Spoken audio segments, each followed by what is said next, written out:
हर कोशिश में शायद सफलता नहीं मिल पाती, लेकिन हर सफलता का कारण कोशिश ही होता है।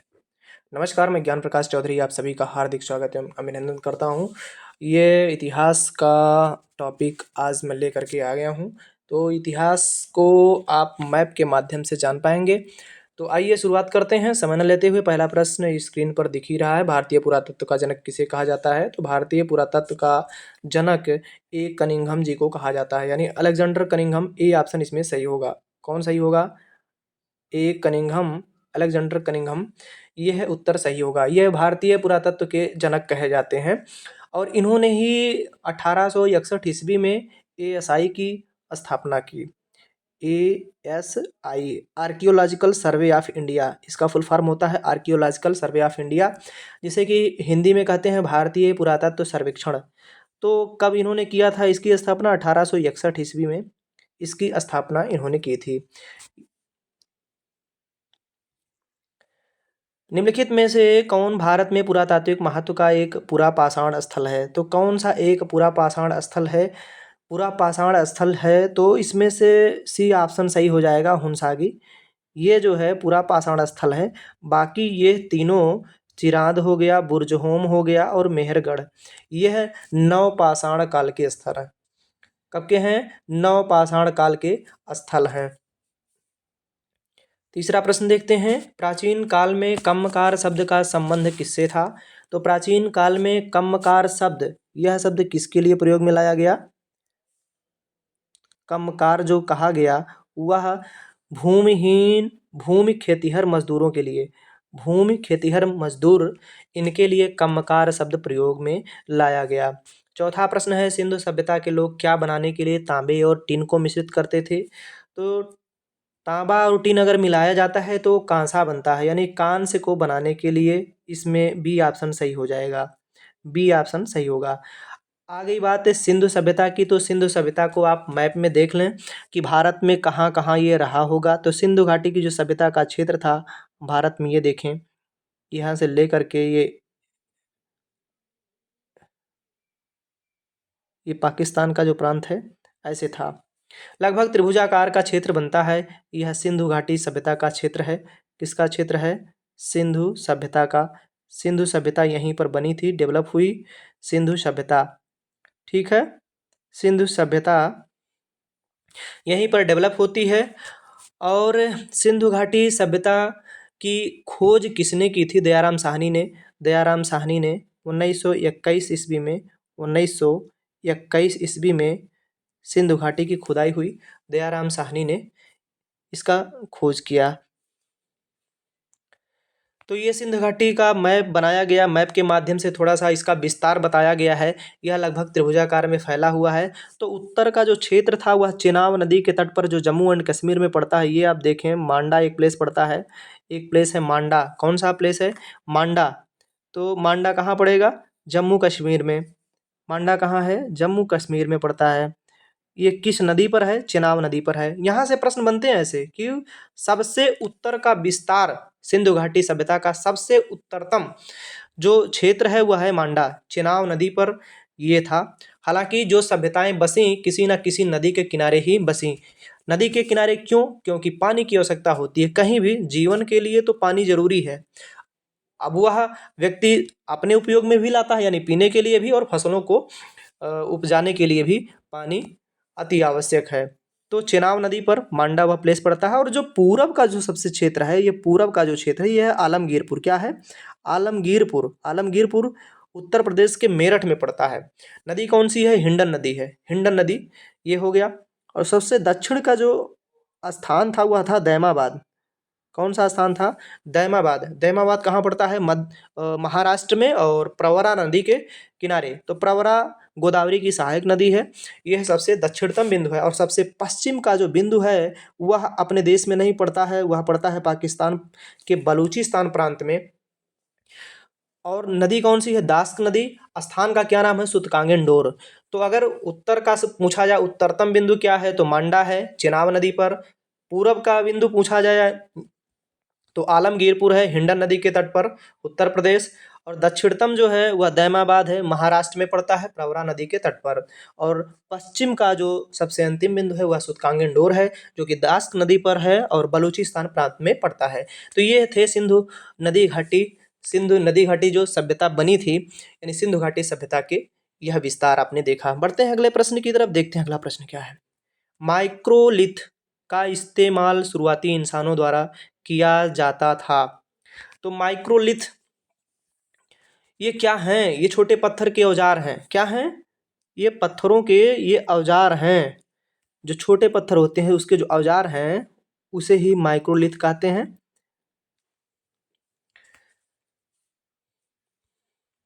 मोहनजोदड़ो नाम का अर्थ मुर्दों का टीला है। यह किस भाषा में कहा गया है? तो किस भाषा में कहा गया है मोहनजोदड़ो? मोहनजोदड़ो का अर्थ ही होता है, शाब्दिक अर्थ होता है मोहनजोदड़ो का मुर्दों का टीला। तो ठीक है, किस भाषा में है? ये सिंधी भाषा में है। कौन सी भाषा है? सिंधी भाषा है। डी ऑप्शन इसमें सही होगा, सिंधी भाषा में यह कहा गया। सातवां प्रश्न है, निम्नलिखित में से प्राचीन भारत की कौन सी लिपि दाईं से बाईं ओर लिखी जाती थी? तो दाईं से बाईं ओर जो लिखी जाती थी वह कौन सी लिपि है? ब्राह्मी, शारदा, खरोष्ठी या नंदनागरी? तो इसमें आपको बताना है जो खरोष्ठी लिपि है, खरोष्ठी लिपि सी ऑप्शन यह बाएं से दाएं लिखी जाती है, यानी दाएं से बाएं लिखी जाती है। दाहिने तरफ से लिखा जाता है और बाएं तरफ तक जाते हैं, खरोष्ठी लिपि। ठीक है, यह क्वेश्चन कई बार पूछा गया है कि कौन सी लिपि है जो कि दाएं से बाईं ओर लिखी जाती है। अब देखिए, हम अगर लिखना शुरू करते हैं, इसका मतलब समझ रहे हैं? नहीं समझ पा रहे हैं? जैसे लिखना शुरू किए, चलो ठीक है, का, खा, गा, ये हम किस तरफ से जा रहे हैं? यानी बाएं तरफ से दाएं तरफ जा रहे हैं। अब खरोष्ठी लिपि जब लिखना शुरू होता है तो ये होगा का, खा, गा, घा, इस तरह से। तो आई बात समझ में? आई बात समझ में कि नहीं? ये दाहिना हुआ, दाहिने से बाएं इस तरफ जा रहे हैं और ये बाएं से दाएं जा रहे हैं। ठीक, तो खरोष्ठी लिपि ये हुई। चलिए ठीक है, अगले प्रश्न की तरफ बढ़ते हैं। आठवां प्रश्न है, निम्नलिखित में से कौन सी सभ्यता अपने नगर नियोजन के लिए प्रसिद्ध है? नगर नियोजन के लिए सुव्यवस्थित सभ्यता है वह है सिंधु घाटी सभ्यता। कौन सी सभ्यता है? सिंधु घाटी सभ्यता। सिंधु घाटी सभ्यता यह नगरीय सभ्यता थी। कौन सी सभ्यता थी? नगरीय सभ्यता थी। नगरीय सभ्यता थी। और यहाँ की जो सड़कें होती थी वो समकोण पे काटती थी। समकोण, समकोण पर क्या? सड़कें। नाली की उचित व्यवस्था थी। सड़क जो है हमेशा समकोण पर काटती थी, यानी सड़क अगर बना होता था इससे चौराहे के जैसा बना होता था, ऐसे इस तरह से काटती थी। नाली का उचित व्यवस्था यहाँ दिया गया था सिंधु घाटी सभ्यता में। किस स्थान से हड़प्पा कालीन रथ की एक प्रतिमा प्राप्त हुई थी? कौन सा स्थान है जहाँ से एक रथ की प्रतिमा प्राप्त होती है? तो वह स्थान है सिंधु घाटी की सभ्यता में। कौन सा स्थान? हालांकि हड़प्पा कालीन सारे के सारे स्थान हैं, लोथल हो गया, बनावली हो गया, दैमाबाद हो गया, कालीबंगा हो गया। तो लोथल गुजरात में जो कि पड़ता है। आप इसका सही उत्तर बताएं, क्या हो सकता है? इसका सही उत्तर है दैमाबाद। क्या? दैमाबाद, सी ऑप्शन इसमें सही होगा। दैमाबाद कहाँ पड़ता है? अभी मैंने बताया है कि दैमाबाद जो है वो एमएच यानी महाराष्ट्र में पड़ता है। महाराष्ट्र में पड़ता है। किस नदी के किनारे है? प्रवरा नदी के किनारे है। कौन सी नदी है? प्रवरा नदी के किनारे है। ठीक है, और लोथल क्या है? ये बंदरगाह नगर है। बंदरगाह, बंदरगाह उस समय गोदीवाड़ा कहा जाता था। बंदरगाह, लोथल में बंदरगाह मिला हुआ है, गोदीवाड़ा उस समय कहते हैं।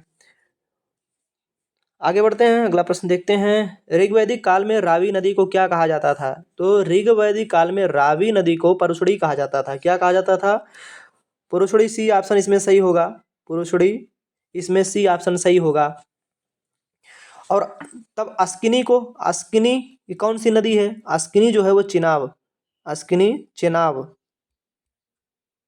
आज की जो चिनाब नदी है उस समय सिंधु घाटी सभ्यता यानी ऋग्वैदिक काल में सिंधु घाटी सभ्यता के बाद का जो काल आया उसमें चिनाब नदी को अस्किनी कहा गया है। और बिपाशा, व्यास नदी, आज की जो व्यास नदी है, व्यास पुरुषड़ी, रावी, ये हो गया रावी, रावी नदी। और वितस्ता, झेलम, झेलम।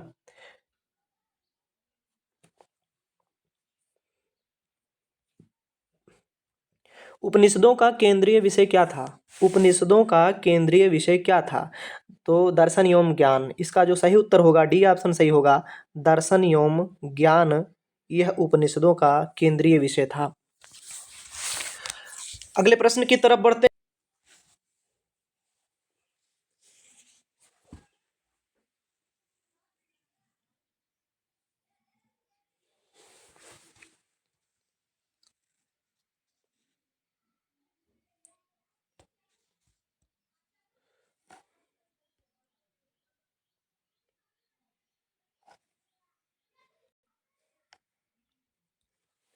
तो बौद्ध धर्म में भिक्षुणी बनने वाली प्रथम महिला कौन थी? वह थी प्रजापति गौतमी जी।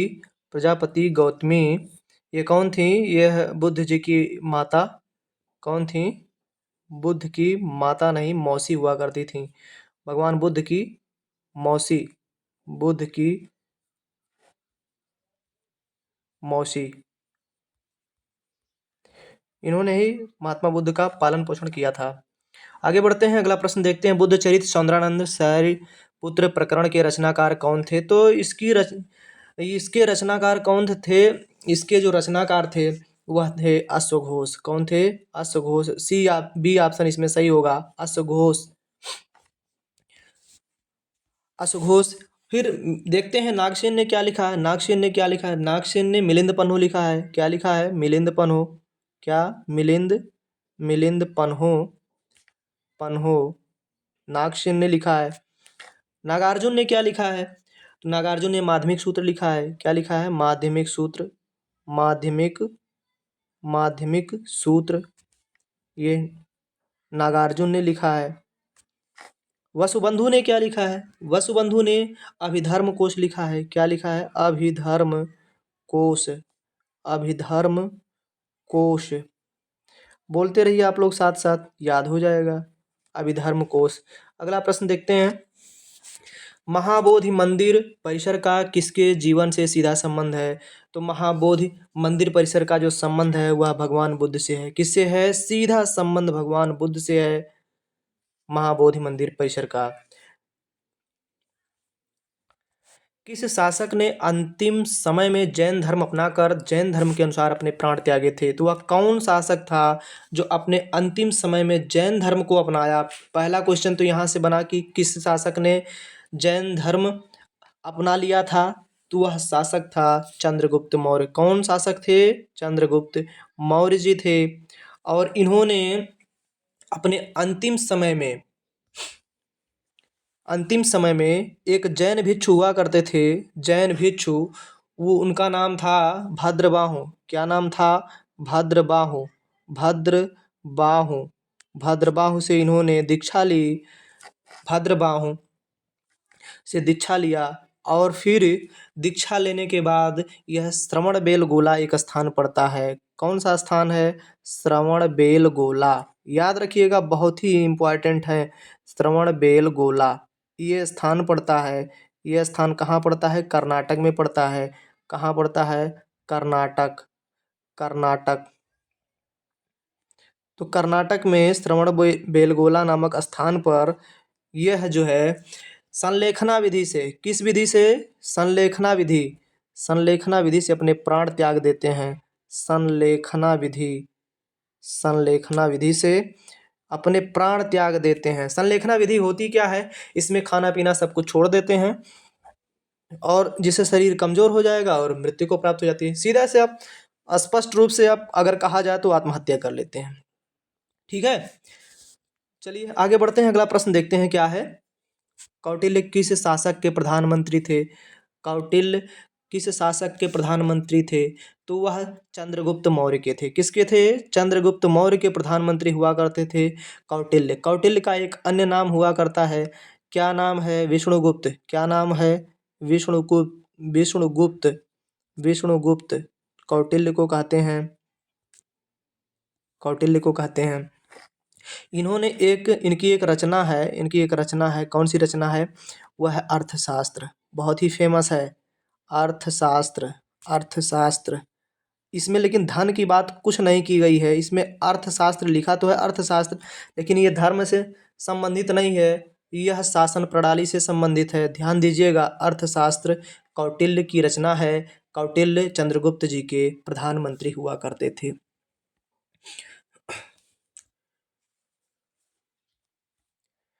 अशोक के निम्नलिखित अभिलेखों में से किसमें दक्षिण भारतीय राज्यों का उल्लेख हुआ है?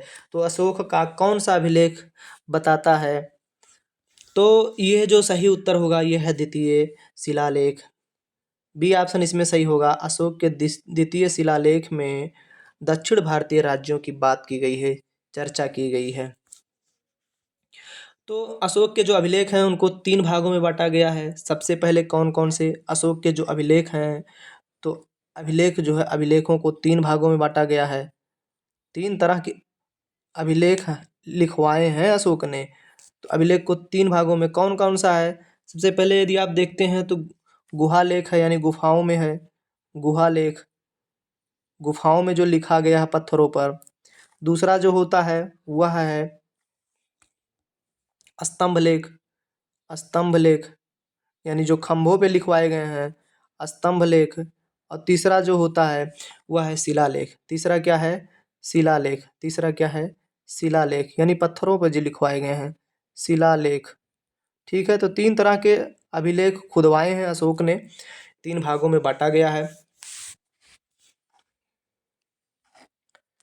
निम्नलिखित में से कौन सबसे प्रसिद्ध शक शासक था जिसने काठियावाड़ में सुदर्शन झील का जीर्णोद्धार करवाया था? तो कौन सा वह शक शासक था सुदर्शन झील का जीर्णोद्धार? ये देखिए, सुदर्शन झील का जीर्णोद्धार मोस्ट इंपॉर्टेंट, कई बार प्रश्न बना हुआ है।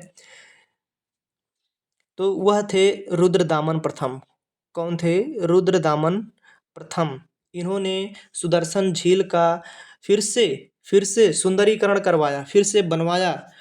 और यह किस अभिलेख में मिलता है? किस अभिलेख में मिलता है? इनका जो है जूनागढ़ अभिलेख। कौन सा अभिलेख है? जूनागढ़ अभिलेख में मिलता है। जूनागढ़ अभिलेख। ठीक, याद रखिएगा, जूनागढ़ अभिलेख में इस बात की जानकारी दी गई है कि इन्होंने सुदर्शन झील का जीर्णोद्धार करवाया था।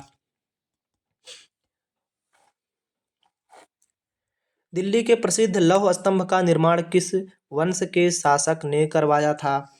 तो वह गुप्त वंश के शासक ने करवाया था। किसने करवाया? गुप्त वंश के शासक ने करवाया था। तो गुप्त वंश के शासक में किसने करवाया? चंद्रगुप्त द्वितीय ने। किसने? गुप्त वंश के शासक चंद्रगुप्त द्वितीय। कौन था? चंद्रगुप्त द्वितीय। चंद्रगुप्त द्वितीय ने लौह स्तंभ का निर्माण करवाया था। ठीक है, लौह स्तंभ का निर्माण करवाया था, जो कि कहाँ स्थित है? महरौली में। कहाँ? महरौली में स्थित है। महरौली में है, दिल्ली। कई बार पूछा गया क्वेश्चन है, कई बार पूछा गया है। आगे बढ़ते हैं। निम्नलिखित में से किस विश्वविद्यालय की स्थापना पाल शासकों ने की थी? तो पाल शासकों ने किस विश्वविद्यालय की स्थापना की थी? वह विश्वविद्यालय है विक्रमशिला। बी ऑप्शन इसमें सही होगा। कौन सा विश्वविद्यालय है? विक्रमशिला विश्वविद्यालय, जिसकी स्थापना जो है धर्मपाल ने की थी। किसने किया था? धर्मपाल। किसने किया? धर्मपाल। किस वंश के थे? पाल वंश के थे। ये कहाँ पड़ता है? ये कहाँ पड़ता है विक्रमशिला? यह पड़ता है बिहार में। बिहार का कौन सा जिला पड़ता है? बिहार का भागलपुर जिला पड़ता है। कौन सा जिला? भागलपुर जिला। भागलपुर जिला। ठीक है। प्राचीन हड़प्पा शहर किस नदी के वर्तमान में सूखे मार्ग के तट पर बसाया गया था? तो वह कौन सा शहर था जो सूखे मार्ग पर बसाया गया था? सूखे मार्ग के तट पर बसाया, यानी रावी नदी। इसमें सी ऑप्शन सही होगा, रावी नदी।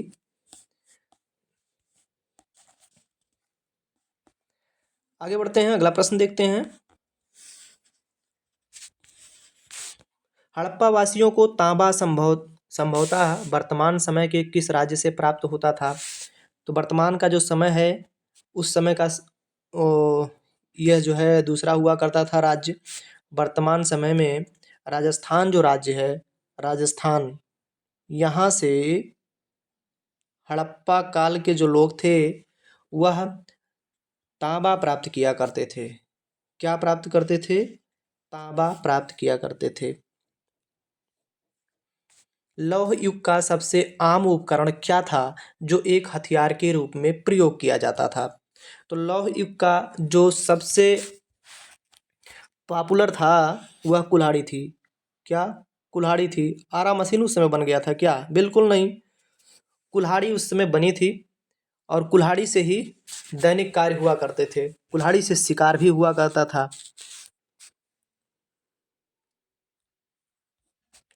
निम्नलिखित में से किस नदी का नाम ऋग्वेद में केवल एक बार आया है? तो ऋग्वेद में केवल एक बार किस नदी का नाम आया है? वह है जो इस समय की सबसे पावन नदी है, गंगा नदी। गंगा नदी का नाम ऋग्वेद में सिर्फ एक बार आया है। अच्छा, ऋग्वेद में यमुना नदी का नाम कितनी बार आया है? तो यमुना का 3 बार आया है। किसका? यमुना का 3 बार आया है। यमुना का 3 बार। यमुना का कितनी बार? 3 बार। और जो सबसे पवित्र नदी मानी गई वह सरस्वती थी। सबसे पवित्र नदी क्या थी ऋग्वैदिक काल की? पवित्र नदी, पवित्र नदी वह सरस्वती नदी थी। कौन सी नदी? सरस्वती।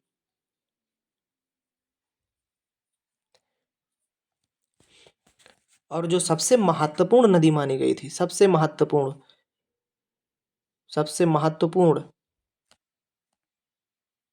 वह थी सिंधु नदी। क्या? सिंधु नदी। सिंधु नदी सबसे महत्वपूर्ण नदी हुआ करती थी। ठीक, आगे बढ़ते हैं, अगला प्रश्न देखते हैं। वह कौन सा वेद है जो चारों वेदों में सबसे छोटा है? वह कौन सा वेद है जो चारों वेदों में सबसे छोटा है? सामवेद है।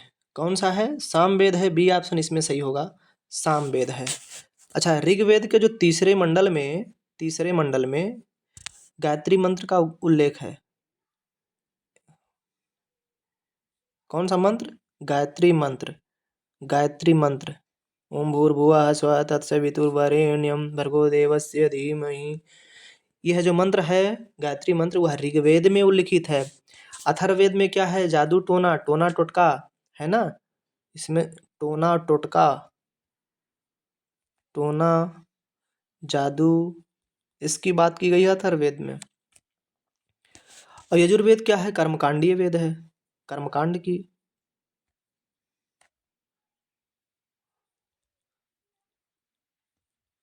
ये कर्मकांडीय वेद है। निम्नलिखित में से कौन सा सबसे पुराना वेद है? तो सबसे पुराना वेद कौन सा है? वह ऋग्वेद है। सबसे पुराना वेद कौन सा है? ऋग्वेद है। सबसे पुराना वेद ऋग्वेद है। ऑप्शन डी इसमें सही होगा, सबसे पुराना वेद ऋग्वेद है। तो सबसे नवीन वेद कौन सा है? तो सबसे नवीन जो वेद है वह है अथर्ववेद। अथर्ववेद ये सबसे नवीन है, सबसे नवीन है। सबसे नवीन वेद कौन सा है? अथर्ववेद। तो यजुर्वेद क्या है? गद्य एवं पद्य दोनों में लिखा गया है। गद्य एवं पद्य, चंपू शैली इसे कहते हैं। और सामवेद में क्या है? सामवेद में गायन शैली, गायन, गायन शैली का विकास हुआ है। निम्नलिखित में से कौन सा पुरातात्विक स्थल वर्तमान भारत में स्थित नहीं है? तो कौन सा पुरातात्विक स्थल जो है वह भारत में नहीं स्थित है? वह है मेहरगढ़। क्या है? मेहरगढ़। सी ऑप्शन इसमें सही होगा। मेहरगढ़ भारत में नहीं है। यह कहाँ है? भारत में नहीं है, यह पाकिस्तान में है। पाकिस्तान में है। तो पाकिस्तान का कौन सा प्रांत है? पाकिस्तान का कौन सा प्रांत है? यह बलूचिस्तान प्रांत है। क्या है? बलूचिस्तान, बलूचिस्तान में ये पड़ता है।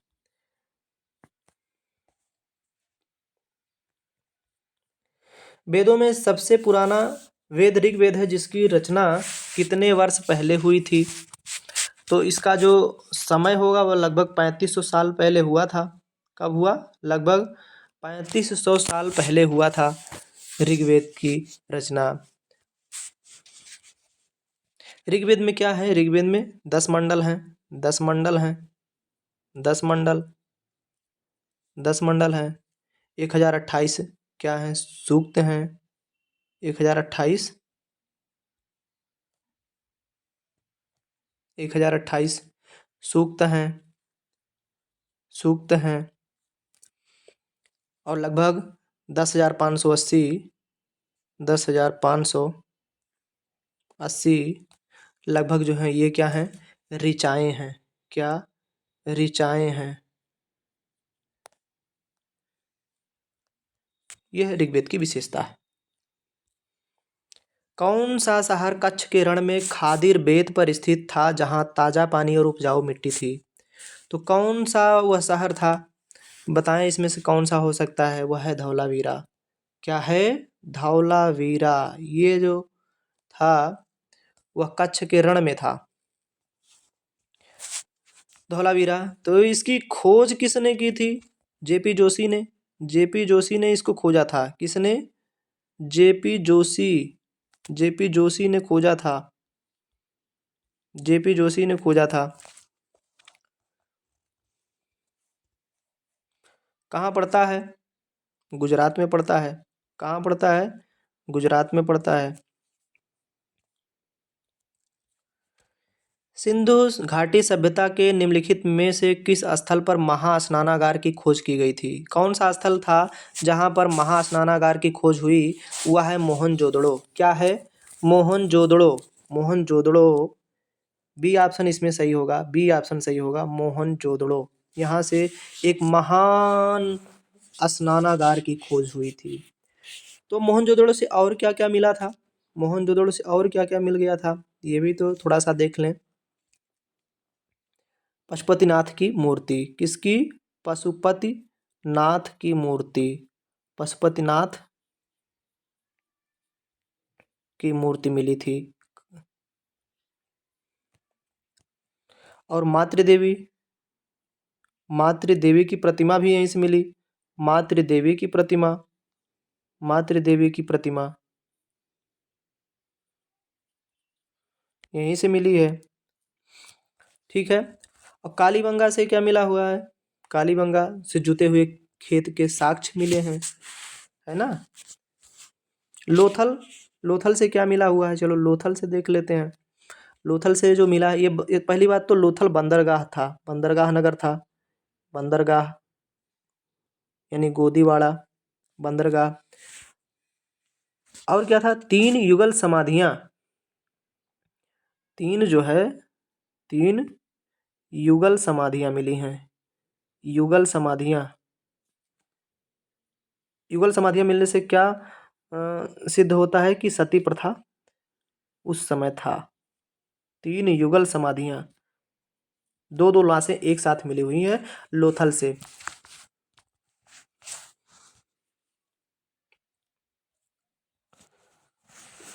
हड़प्पाकालीन स्थल रंगपुर भारत के किस वर्तमान राज्य में स्थित है? तो रंगपुर कहाँ स्थित है? रंगपुर गुजरात में स्थित है। कहाँ स्थित है? रंगपुर गुजरात में स्थित है, गुजरात में पड़ता है।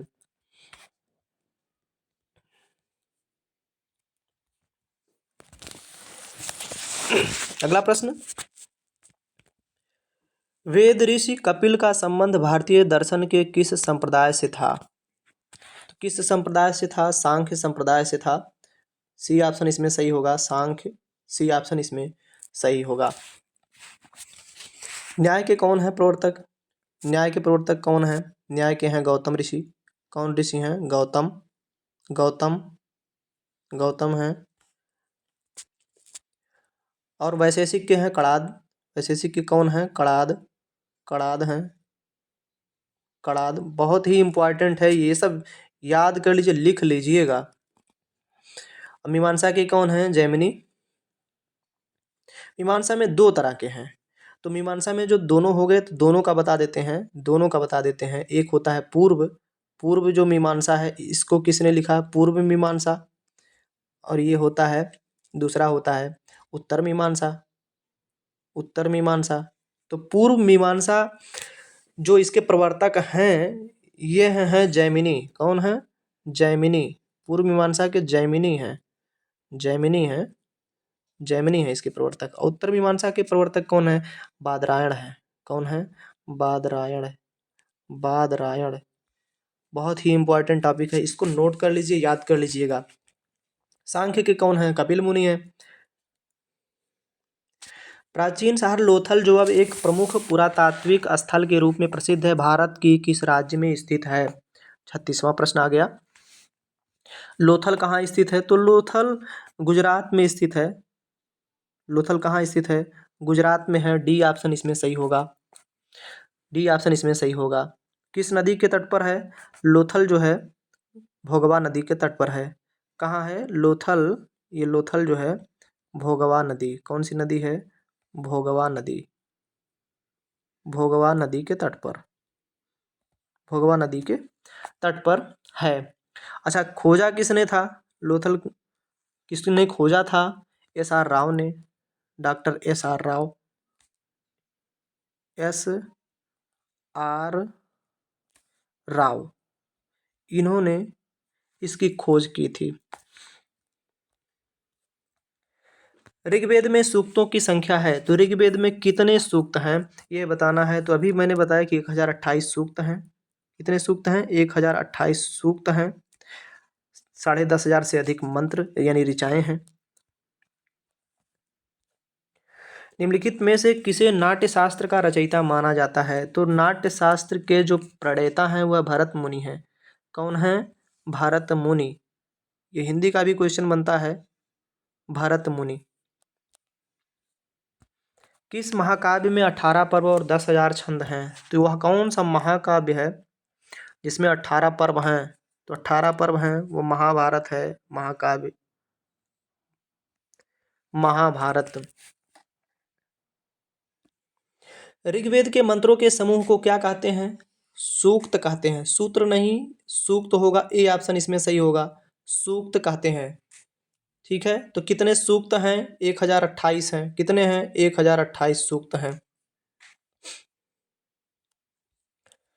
अर्थशास्त्र का श्रेय निम्नलिखित में से किस प्राचीन भारतीय विद्वान और रणनीतिकार को जाता है? यह प्रश्न आ ही गया, बन ही गया। चाणक्य थे। किसको जाता है? चाणक्य को जाता है अर्थशास्त्र, चाणक्य। और वाल्मीकि की रचना क्या है? वाल्मीकि की, इनकी है रामायण। वाल्मीकि की रचना क्या है? रामायण है। रामायण वाल्मीकि की रचना है। और कालिदास ने क्या लिखा है? मालविका अग्निमित्र।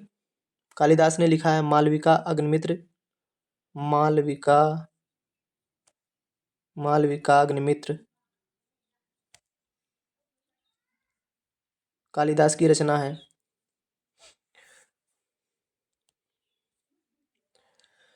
एक प्रसिद्ध नाटक अभिज्ञान शाकुंतलम निम्नलिखित में से किस शख्सियत द्वारा लिखा गया था? अभिज्ञान शाकुंतलम कालिदास ने लिखा है। किसने लिखा है? कालिदास ने लिखा है। ऑप्शन डी इसमें सही होगा, कालिदास ने अभिज्ञान शाकुंतलम लिखा है। और थोड़ा सा और जान लेते हैं कालिदास ने और क्या क्या लिखा है। कालिदास के जो और हैं रचनाएं उनको जानते हैं, क्या क्या है। ऋतु संहार, एक है ऋतु संहार कालिदास का, ऋतु संहार, ऋतु संहार। दूसरा क्या है? कुमार संभवम। क्या है? कुमार संभवम, ये कालिदास की रचना है कुमार संभवम। और इनकी तीसरी रचना मेघदूत, बहुत ही फेमस है। मेघदूत, मेघदूत, मेघदूत हो गया। रघुवंश भी है। क्या है? रघुवंश। यह कालिदास की बहुत ही पॉपुलर रचनाएं हैं। कौटिल्य ने निम्नलिखित में से कौन सी पुस्तक लिखी थी? तो कौटिल्य ने, कौटिल्य विष्णुगुप्त चाणक्य, कौटिल्य ने अर्थशास्त्र लिखा था। आप बताएं, अर्थशास्त्र मुद्रा राक्षस या इंडिका किसने लिखा था? अर्थशास्त्र, अर्थशास्त्र कौटिल्य ने लिखा। कौटिल्य के अन्य नाम जो हैं वह क्या हैं? विष्णुगुप्त, विष्णुगुप्त, चाणक्य, चाणक्य, कौटिल्य, कौटिल्य, तीनों नाम हैं। वराहमिहिर की रचना पंच सिद्धांतिका कितने खगोलीय सिद्धांतों से संबंधित है? तो इसका कौन सा उत्तर सही होगा? वह है 5। कितना? 5 ए ऑप्शन इसमें सही होगा। सिकंदर ने किस वर्ष भारत पर आक्रमण किया था? मोस्ट इंपॉर्टेंट, सिकंदर ने भारत पर किस वर्ष आक्रमण किया था? तो 326 ईसा पूर्व में उसने आक्रमण किया था। ईसा मसीह के जन्म से 326 साल पूर्व, यानी ईसा पूर्व 326 ईसा पूर्व में इन्होंने आक्रमण किया था।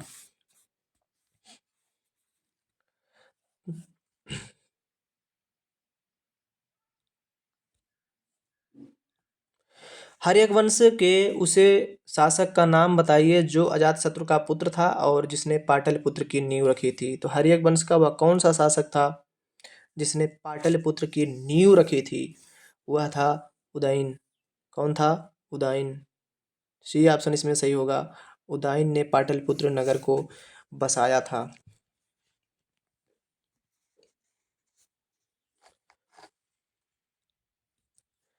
राजगृह कई वर्षों तक मगध की राजधानी था। बाद में राजधानी को कहाँ स्थानांतरित कर दिया गया था?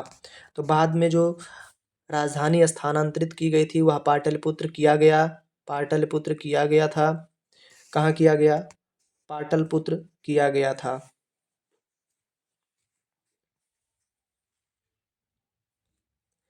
निम्नलिखित में से कौन वज्जी महाजनपद की राजधानी थी? तो वज्जी महाजनपद की राजधानी वैशाली हुआ करती थी। क्या थी? वैशाली। बी ऑप्शन इसमें सही होगा। वज्जी महाजनपद की राजधानी थी।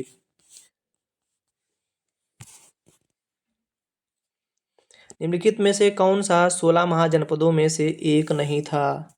तो 16 महाजनपदों में से कामरूप, कामरूप नहीं था। बाकी कुरु भी था, कौशल था, अंग था। 16 महाजनपद थे। तो 16 महाजनपद, इसकी जो चर्चा यानी 16 महाजनपद कहाँ मिलता है? अंगुत्तर निकाय में। अंगुत्तर निकाय, अंगुत्तर निकाय, अंगुत्तर निकाय में 16 महाजनपदों की चर्चा मिलती है। तो अंगुत्तर निकाय किस धर्म का है? बौद्ध धर्म का ग्रंथ है। किसका ग्रंथ है? बौद्ध धर्म का ग्रंथ है। बौद्ध धर्म का ग्रंथ। और भागवती सूत्र जो है वह जैन धर्म का है। तो इन दोनों में 16 महाजनपदों की चर्चा मिलती है। वर्धमान महावीर जैन धर्म के अंतिम और किस नंबर के तीर्थंकर थे? तो बौद्ध यानी जैन धर्म में कितने तीर्थंकर हुए थे? तो कुल 24वें तीर्थंकर, यानी 24 तीर्थंकर हुए थे और 24वें तीर्थंकर जो थे वह महावीर जी थे। तो प्रथम कौन थे? प्रथम कौन थे? प्रथम तीर्थंकर, प्रथम तीर्थंकर जो हुए वह थे ऋषभदेव जी। कौन थे? ऋषभदेव, ऋषभ, ऋषभदेव प्रथम थे। ऋषभदेव प्रथम थे। 22वें कौन हुआ करते थे? कई बार पूछा गया है। 22वें जो हुए अरिष्टनेमी। कौन थे? अरिष्टनेमी, अरिष्टनेमी, ये 22वें थे, अरिष्टनेमी। और 23वें कौन थे? 23वें कौन थे? 23वें पार्श्वनाथ, पार्श्वनाथ, पार्श्वनाथ। और 24वें कौन हुए? 24वें जो थे वह महावीर थे। 24वें महावीर जी थे। गौतम बुद्ध ने बोध के लिए अपना रास्ता खोजने का फैसला किया और बिहार के बोधगया में किस पेड़ के नीचे कई दिनों तक ध्यान किए थे? तो वह जो पेड़ था वह पीपल का पेड़ था। कौन सा पेड़ था? पीपल का पेड़ था। ए ऑप्शन इसमें सही होगा, पीपल का पेड़ था। तो इनका जो थोड़ा सा और जानते हैं, नदी कौन थी ज्ञान प्राप्ति के लिए गया यानी बिहार में कौन सी नदी थी? निरंजना नदी थी और पीपल का पेड़ था पीपल। पेड़ क्या था? पीपल। और नदी कौन थी? नदी कौन थी? निरंजना नदी। नदी कौन थी? निरंजना नदी। निरंजना नदी। ठीक है, आगे बढ़ते हैं। अगला प्रश्न, गौतम बुद्ध ने अपनी शिक्षा सामान्य लोगों की किस भाषा में दिए थे? तो गौतम बुद्ध की जो अधिकतम शिक्षाएं हैं वह पाली भाषा में हैं। कौन सी भाषा है? पाली भाषा। ए ऑप्शन इसमें सही होगा, पाली भाषा। तो इन्होंने जो सर्वाधिक उपदेश दिए वो कहाँ दिए? गौतम बुद्ध का जो सर्वाधिक उपदेश है वो कहाँ है? जो सर्वाधिक उपदेश है, सर्वाधिक उपदेश कहाँ दिए हैं? इन्होंने कौशल राज्य की राजधानी, कौशल की राजधानी श्रावस्ती, राजधानी श्रावस्ती में। कौशल की राजधानी कहाँ? श्रावस्ती में। सर्वाधिक श्रावस्ती, यहाँ पर इन्होंने सर्वाधिक उपदेश दिया। जैन धर्म के नियमों का पालन करना निम्नलिखित में किसके लिए अधिक कठिन था? तो किसके लिए सबसे अधिक कठिन था? किसानों के लिए था। किसके लिए था? किसानों के लिए था। सी ऑप्शन इसमें सही होगा, किसानों के लिए सबसे अधिक कठिन था। 5 महाव्रत हुआ करते थे। 5 महाव्रत हुआ करते थे। क्या था? महाव्रत। महाव्रत। महाव्रत। जो पहला था वो क्या था? सत्य। सत्य। दूसरा क्या था?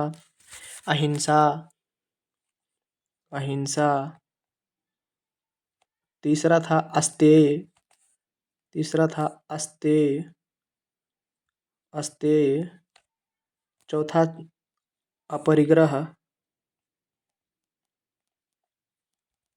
अपरिग्रह। सत्य, अहिंसा, अस्तेय, अपरिग्रह। और पांचवा जो था वह था, पांचवा था ब्रह्मचर्य। क्या था? ब्रह्मचर्य। यह 5 महाव्रत थे जैन धर्म के पालन के लिए। बुद्ध शाक्य की गढ़ नामक एक छोटे गढ़ से संबंधित थे और एक थे। तो बुद्ध क्या थे? बुद्ध क्या थे ये पूछा गया। ब्राह्मण थे, वैश्य थे, क्षत्रिय थे या फिर शूद्र थे? तो यह क्षत्रिय हुआ करते थे। क्या थे? क्षत्रिय। भगवान महावीर ने किस आयु में घर छोड़ दिए और ज्ञान की तलाश में वे एक वन में रहने चले गए थे? तो उनकी आयु क्या थी? महावीर की आयु क्या थी जब उन्होंने घर छोड़ा था? तो उनकी जो आयु हुई थी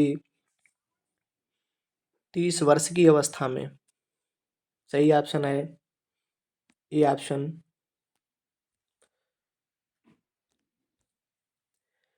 बोध गया एक महत्वपूर्ण बौद्ध तीर्थ स्थल कौन है? ये बताएं। बोध गया एक महत्वपूर्ण तीर्थ स्थल क्यों है? तो यहाँ गौतम बुद्ध का जन्म हुआ था। यहाँ गौतम बुद्ध को ज्ञान प्राप्त हुआ था। गौतम बुद्ध ने ज्ञान प्राप्त करने के बाद अब यहाँ अपना प्रथम उपदेश दिया, या यहाँ गौतम बुद्ध को महापरिनिर्वाण प्राप्त हुआ था। तो इनमें से कौन सा सही है उसे ही बताना है। तो यहाँ इनको ज्ञान प्राप्त हुआ था। क्या हुआ? ज्ञान प्राप्त हुआ था। बी ऑप्शन सही होगा। इसीलिए बोध गया बहुत ही महत्वपूर्ण है। निम्नलिखित में से किसने वज्र पर प्रस्तावित हमले के बारे में सलाह लेने के लिए बुद्ध से मुलाकात की थी? किसने बुद्ध से मुलाकात किया था?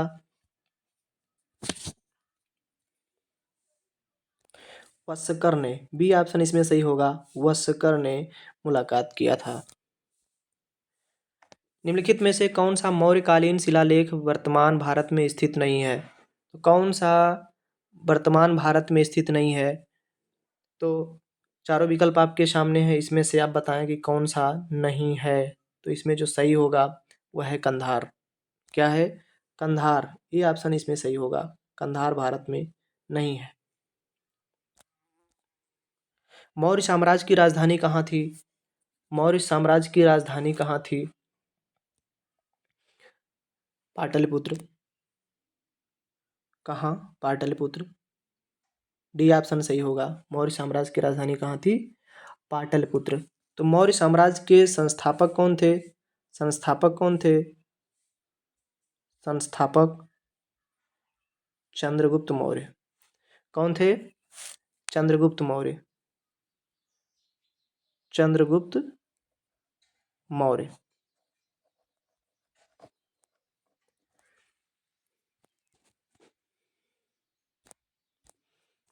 मौर्य साम्राज्य का अंतिम शासक निम्नलिखित में से कौन था? तो मौर्य साम्राज्य का अंतिम शासक जो था वह था बृहद्रथ। कौन था? बृहद्रथ। ये ऑप्शन इसमें सही होगा। यह मौर्य साम्राज्य का अंतिम शासक था।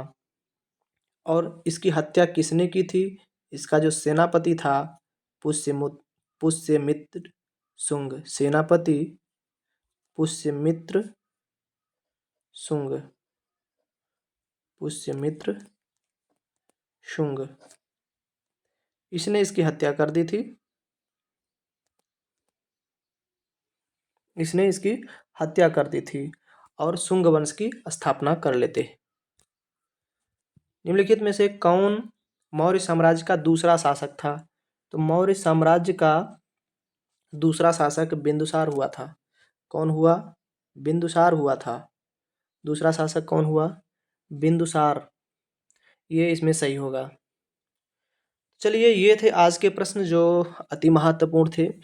फिर कुछ प्रश्नों को लेकर के आ रहा हूँ। फिर मिलते हैं अगले वीडियो में।